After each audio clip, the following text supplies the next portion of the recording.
Oh. Hey, welcome to the Social Media Church podcast. We are continuing a conversation that we started last week about Google+. We are actually continuing the conversation that has continued on social media about Google+. And Jay is with me as always, and we have a special guest with us, Dustin Stout, who we referenced in the last post. We talked a lot about our feeling about Google+. Dustin has some facts about Google+ that we want to talk about and really dig into. Is there an opportunity? Because Jay and I don't see it. Jay, I'll let you speak first, and then Dustin, we're eager to get your thoughts and perspective on the conversation. Sure. Yeah. So, I mean, I think it's hard, and I'm really excited because definitely, and Dustin has some great resources on his site about how to craft a great, Google Plus post and a lot more information. And we're going to get fact checked real quick here. I'm seeing like the Fox News fact check screen coming up right now. It's going to be just scrolling on us.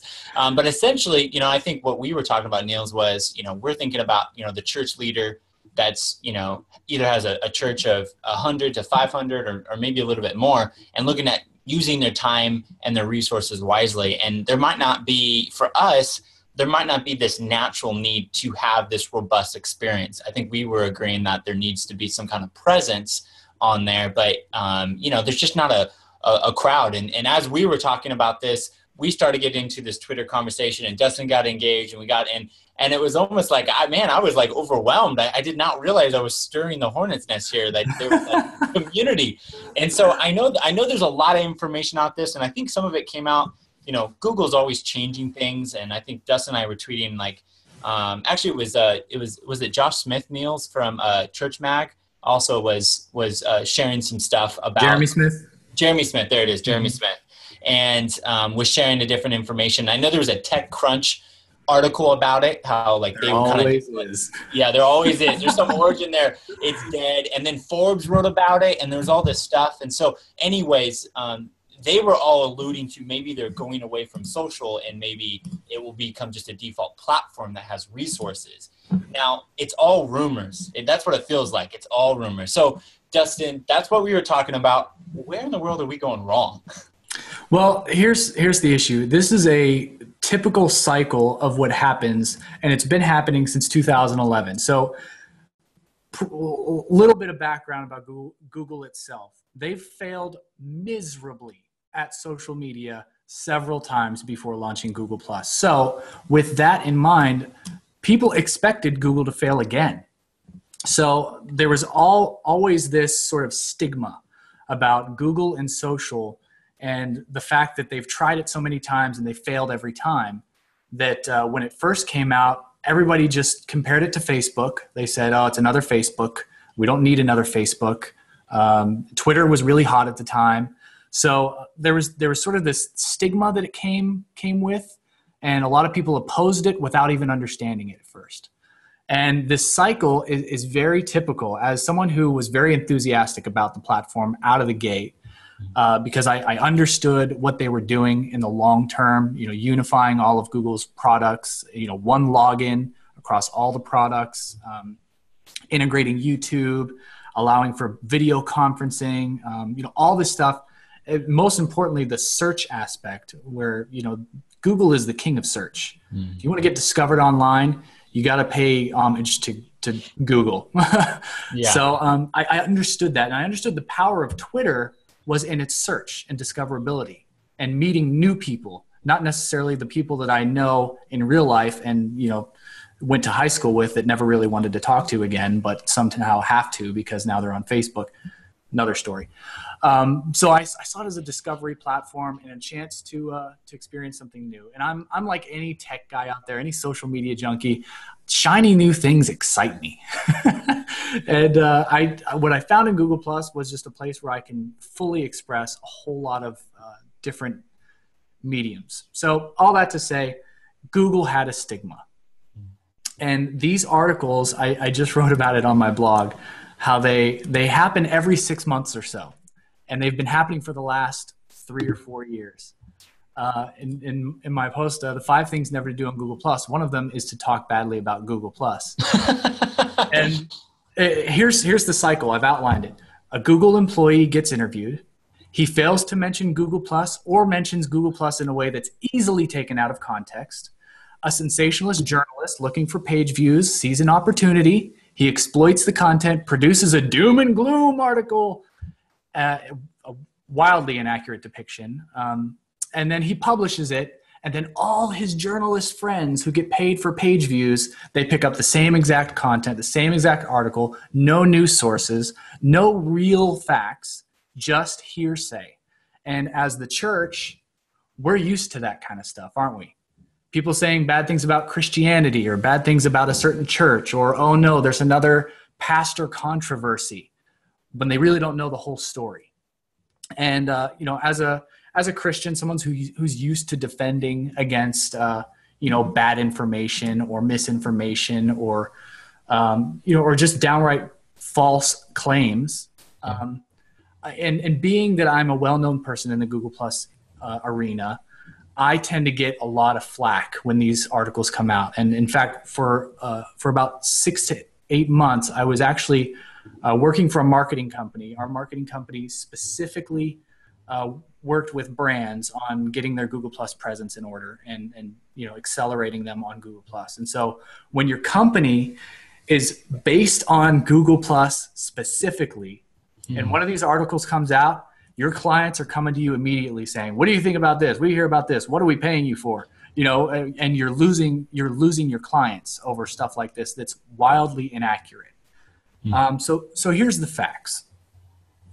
Despite every journalist and their mother writing about the death of Google Plus, we know without a shadow of a doubt it's not going anywhere. The recent article was about an interview with one of the vice presidents, I think, of Google, where he mentioned in his interview, he mentioned Google Plus and how two of its features, specifically photos and Hangouts, are becoming sort of standalone products. Now, where that's misquoted is, and then he referred to Google Plus as a separate team called Streams. Gotcha. And just to interrupt, I shared an article that somebody pretty much was pretty clear about getting paid views. Like, it was very aggressive, was assuming a lot. And I think that's where this conversation started. Was I shared something. This was a while back, right after the VP or whoever was interviewed. And then I remember this conversation rolling. This is how we got kind of introduced to each other, was like, hey, that guy is just kind of stirring the hornet's nest. So anyways, just to kind of history. So totally. I was tempted by the article. It was, well, it got me. Because how are you able to sort through this stuff when you don't know the real facts, or when Google itself, admittedly, they're terrible at addressing these rumors. I mean, they're just bad. And I know Google employees, and I've talked to them about it, and I don't know what it is. They just have not publicly addressed some of this stuff.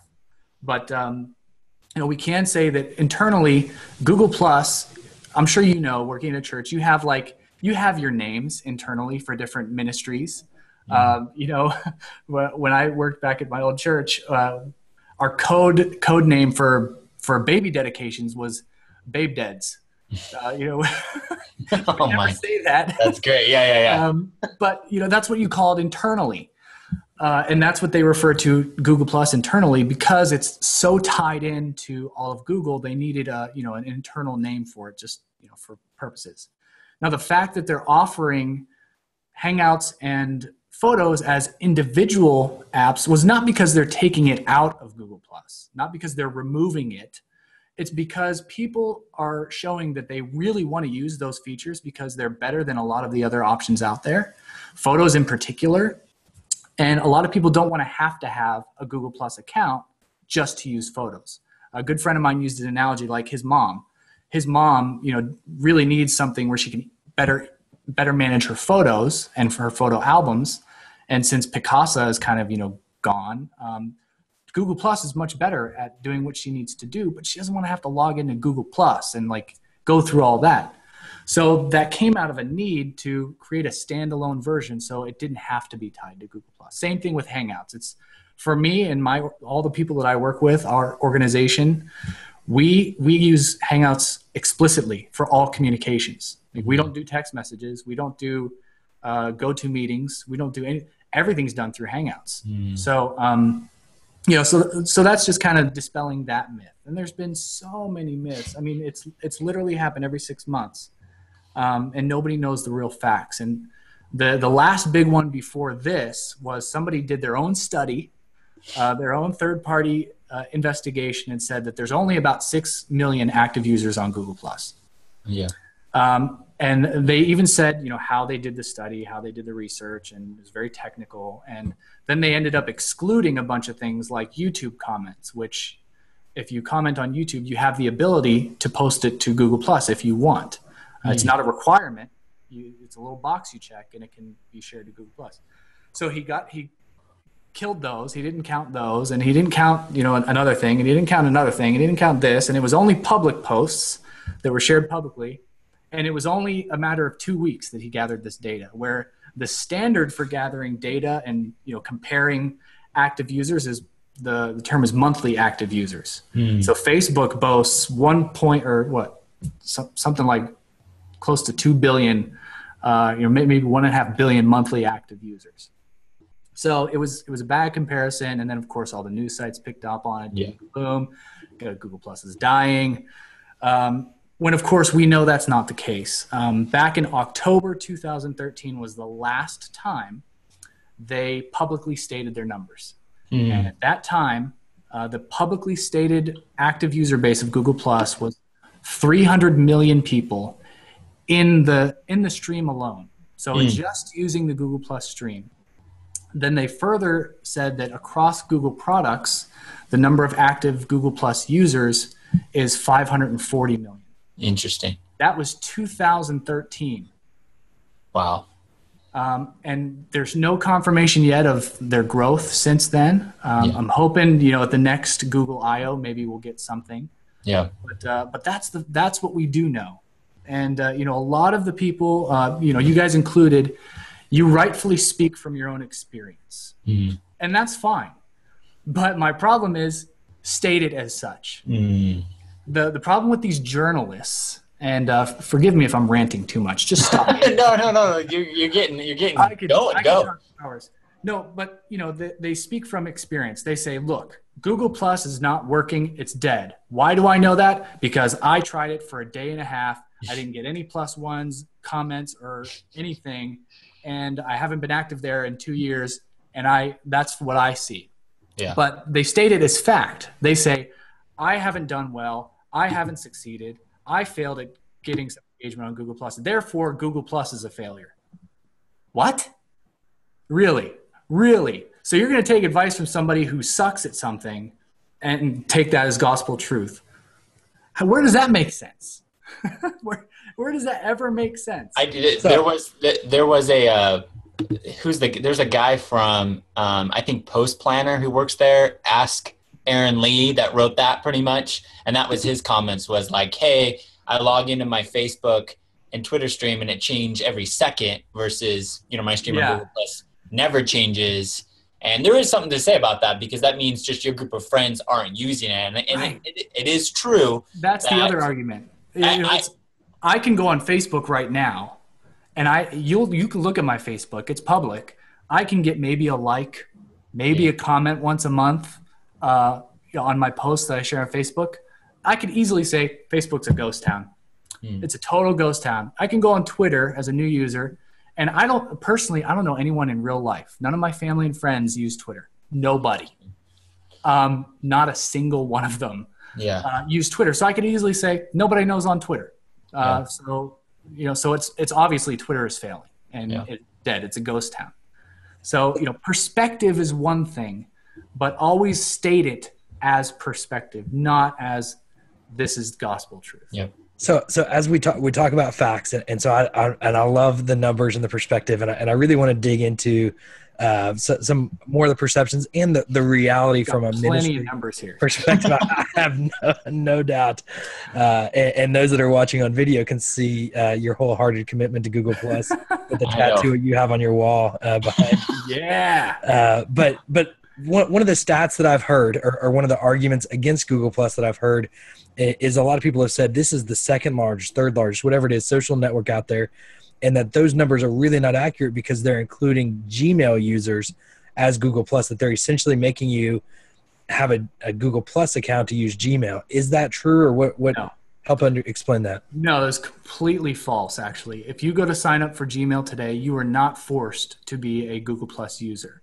There is an emphasis in allowing, through the process, to allow yourself to sign up for a Google Plus account. Even with YouTube, same thing. A lot of people say, oh, they're just counting YouTube numbers. No, they're not. There's way more active users on YouTube than there are on Google Plus. It's not even close.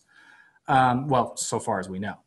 So those numbers would be way more inflated. And then the other argument is anytime you activate an Android device, you automatically get a Google Plus account. No, you don't. That's not true. Go activate a new Android device right now and you prove it.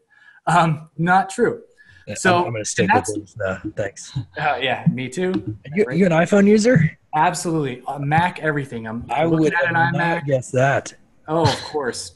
I'm a very unique Google Plus user. You seem conflicted in your soul. Like I am. I very much am. No, but I'm a designer, so I have to use. Gotcha. That's good. And I know we could talk a lot about this, and I do want to pause real quick to highlight our sponsor for this episode, Creative Church Staffing. Creative Church Staffing provides large church communication resources to to small and medium churches. So go to creativechurchstaffing.com to learn more about that. But Dustin, with the last couple minutes, and just to kind of highlight, if you don't know Dustin, I'm surprised you don't, but you can go to Dustin TV. It's DUSTN.TV. You can read that there's some great stuff on how to be active and creative on Google+. Just talk real quick in the last couple minutes that we have. If you're talking and you've been on staff at a church, you go to church, the dynamic of a person who is part of a church, who leads a church. What are some just basic things that you would tell a pastor or somebody who's controlling the social presence that they need to be thinking about with Google Plus with our remaining minutes?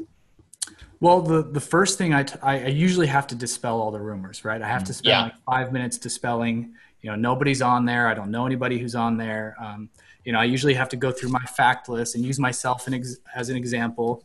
I usually go, okay, well, in the last month, since nobody's on there, I've gained 925 followers. I've had 11,031 people engage on my posts in the last 31 days. I can measure this. And you didn't buy that off Fiverr? Didn't buy that off Fiverr. These are real people interacting. Yeah. I've had 681,000 views. Now, here's the other thing, views. Understanding how many people have viewed your content is on Google+. Now, with a church, churches are local presences. So most businesses and companies understand that they need to have a Google local presence. Well, that's now been tied into Google+. A Google Plus page now is if you have a Google local page, it is now a Google Plus page as well, where you can update it, you can update your information. Google can identify you to your potential local people. So when somebody goes to Google search and types in, church in Santa Clarita, if you have a Google Plus local page, you're much more likely to show up in search results. And additionally, what you're saying is that Google is forcing people to use Google Plus. That's what I'm hearing. Niels, that was unfair. Just trying to stir a little bit. Sure. Well, yeah, it's forcing businesses to identify themselves better with their customers. And the way they do that is allowing them, and it's the same exact Google local as before. It's just got more features. Yeah. It's awesome, by the way. We use it at CBC. Yeah, it's great. And the thing that a lot of churches don't understand is SEO and the search engine value. Your activity that you do on Google Plus is calculated and indexed by Google.